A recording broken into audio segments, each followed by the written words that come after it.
Hey, thanks again for sending in questions related to our sermons. This last week we talked about Mark chapter 3, where Jesus uses the term blasphemy of the Holy Spirit, and people who blaspheme the Holy Spirit will not be forgiven.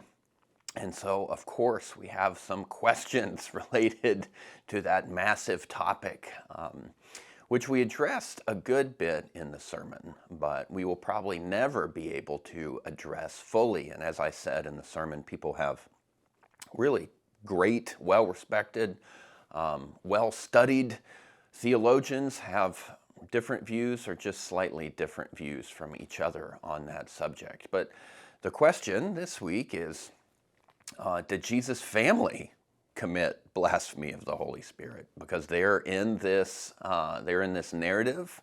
They seem to be missing who Jesus is.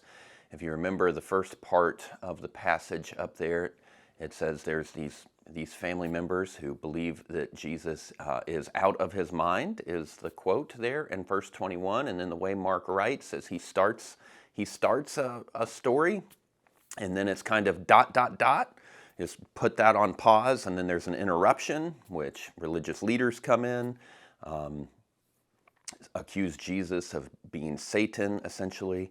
Jesus says, whoever commits blasphemy of the Holy Spirit will not be forgiven. And then, starting in verse 31, we conclude the story of the ... So, verse 21, this family sets out to get Jesus, ... And then verse 31, it picks up the ... and they arrive where Jesus is in this building teaching, and they try to get to him, presumably related back to verse 21, where it says that he's crazy. And so the question is, was Jesus' family committing blasphemy of the Holy Spirit because they didn't understand who he was? So thanks for the question. They are related. I believe the warning applies to them. You might remember in the sermon we said Jesus never even actually said the religious leaders committed blasphemy of the Holy Spirit. He just warned them about it because of what they had said, which was they thought he was Satan, a misunderstanding of who Jesus was, how he was working. And so I think the same warning applies to this family that comes down to seize him. But my view is, because Jesus' family eventually did come around, as we talked about in the sermon, that blasphemy of the Holy Spirit is not like something that you would commit one time. And that would be, if you do it, you're out. You may not even know when you do it. It's some kind of ongoing, continual process where you never let the Holy Spirit bring you to Jesus. And Jesus' family, of course, eventually did have the Holy Spirit bring them to Jesus. They became believers, leaders in the church. Whereas many of the religious leaders, as far as we know, of course not all of them, but many of the religious leaders never let the Holy Spirit bring them to Jesus. And if you're never brought to Jesus, you're never forgiven, because forgiveness is found in him alone.